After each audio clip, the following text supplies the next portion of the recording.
Martin, walking football, a relatively new phenomenon. How important is it to people over the age of 50 to be able to do something like this? It's very important. When we first started the initiative, it followed national guidelines in terms of setting it up, launching it and planning and preparing it.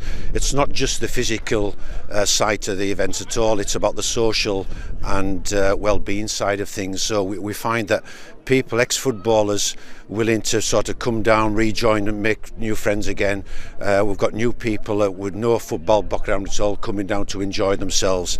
And really it's a group that's just developed from 17 months ago, that's formed themselves into a tight-knit social group which looks forward in anticipation to the weekly sessions. They've got a nice little social system going in terms of dues organised every now and again. They've taken advantage of developing links with other walking football clubs elsewhere, and manufactured itself after 17 months in existence of an England-Scotland type of event a number of weeks ago, which worked tremendously well. And what we reach out to is people not just with a football or sport background, people who may find themselves isolated, lonely and socially be vulnerable, particularly in the winter months. And by reaching out to the over 50s, this is one outlet where they can come down and thoroughly enjoy themselves and express themselves, hear the crack, have a big conversation, and look forward to sharing experience of what's happening in the week and look forward to what's happening the week after.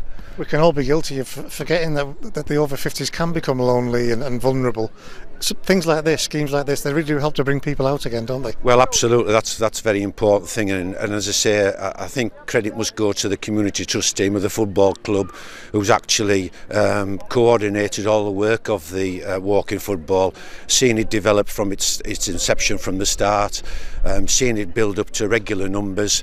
And I have to, make a special plea to John Halpin and his team within the community trust that during the floods of November and December, where consistent continuity was going to be a problem, they built up a link with the local university to make sure the lads that come down on a regular basis weren't actually penalised in any way, and made sure that the sessions continued week by week. Just finally, Martin, from when it started to where it is now, what edge UK expected? Is it going the way you thought it would? It certainly has been, yes. I mean, we always thought it would be a slow burner to start off with. As I say, we did a lot of planning, preparing in preparation for the development of the project.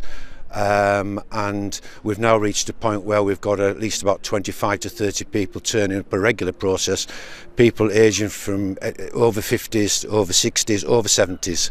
So everybody gets mucked in together, and I think it's a thoroughly enjoyable experience for everybody taking part.